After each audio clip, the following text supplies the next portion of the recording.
Merci Oui, beaucoup. les applications pratiques sont très simples en fait. Et c'est ça que je vais vous montrer aujourd'hui. Si vous voulez, l'économie de la connaissance est un domaine grandiose, avant tout. Grandiose parce que, comme la connerie, la connaissance est infinie. Et quand vous partez de là, déjà, ça change tout. Ça change tout. La connaissance est infinie. Toute l'économie est basée là-dessus. Les ressources naturelles sont finies, la connaissance est infinie. Vous voulez une croissance infinie avec des ressources naturelles finies, c'est pas possible. Mais avec la connaissance, c'est facile. Du coup, l'économie de la connaissance, on y est déjà. On y est déjà rentré parce qu'il y a plein de gens qui ont fait ce calcul avant moi. L'économie, la croissance infinie, des ressources, des matières premières finies.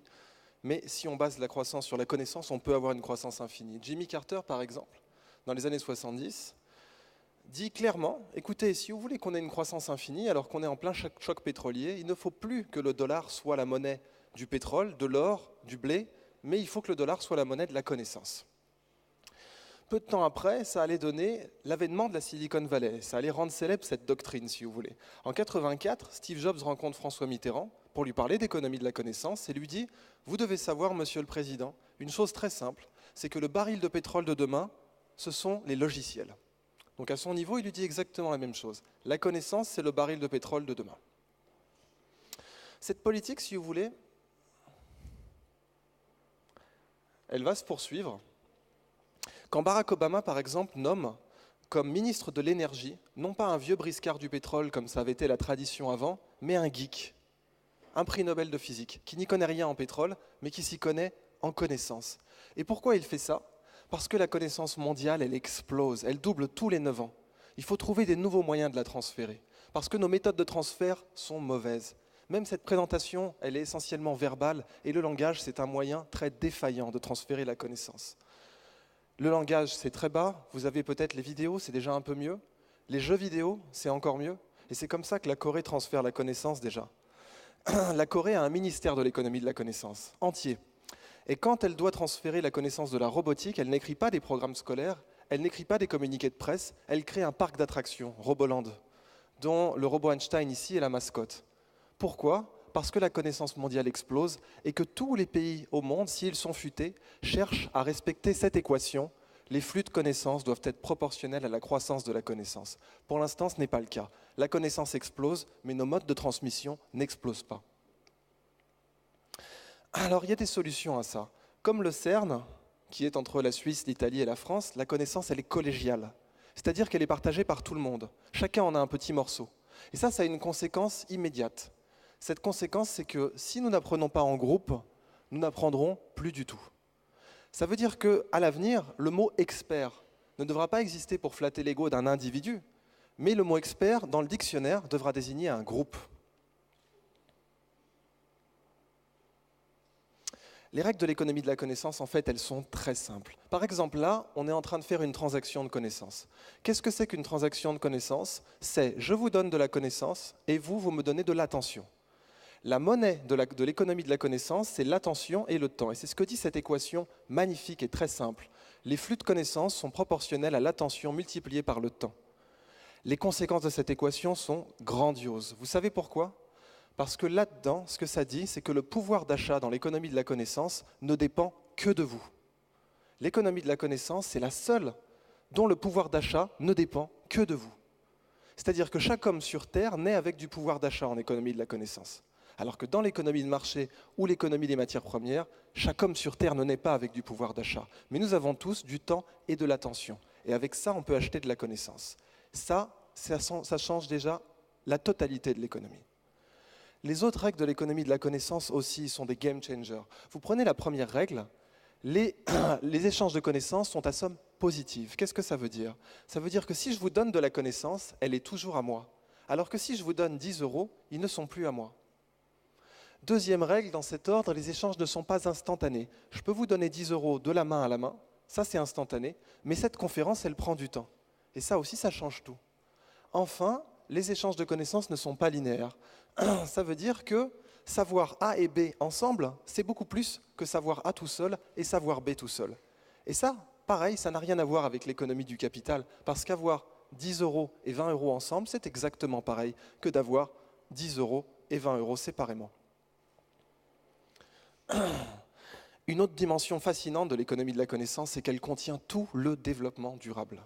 Tout le développement durable, c'est un sous-domaine de l'économie de la connaissance. Pourquoi ?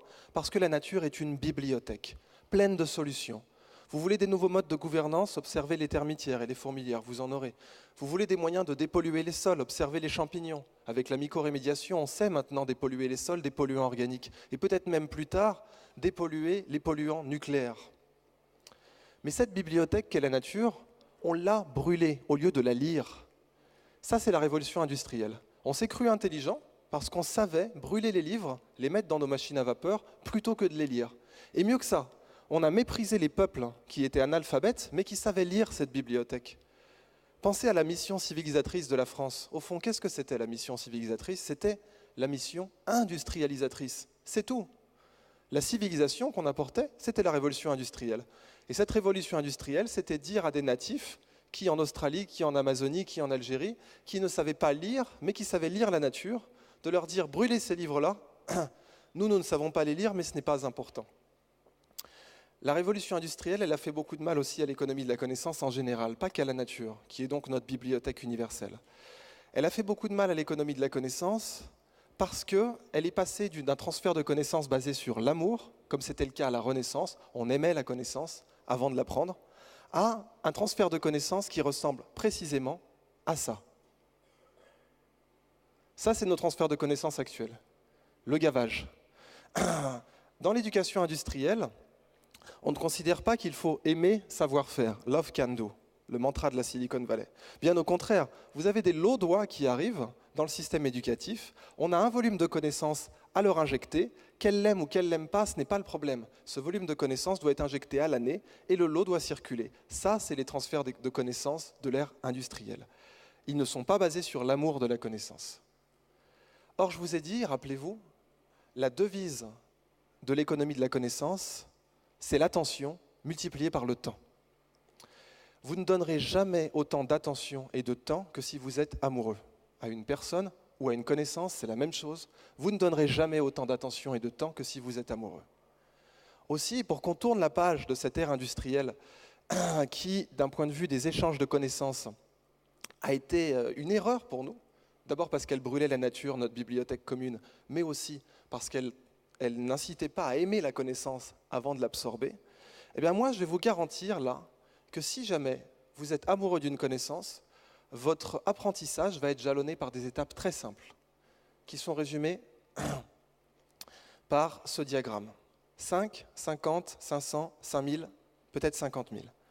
C'est le nombre d'heures qui jalonnent les étapes d'une connaissance quand vous êtes passionné. À 5 heures, vous entrez dans n'importe quelle connaissance. La pâtisserie, le jiu-jitsu, la chromodynamique quantique ou le chinois. 5 heures, maximum. À 50 heures, vous êtes autonome. C'est-à-dire que si vous avez fait l'amour à la connaissance du chinois 50 heures en cumulé, on peut vous lâcher en Chine, vous n'avez plus besoin de manuel pour apprendre. Il vous suffira d'écouter les gens et de regarder les panneaux, et vous n'aurez plus besoin de manuel. Donc vous êtes autonome à 50 heures. À 500 heures, vous pouvez enseigner. Par exemple, un brevet de pilote, c'est en dessous de 500 heures. À 5000 heures, vous pouvez avoir le prix Nobel.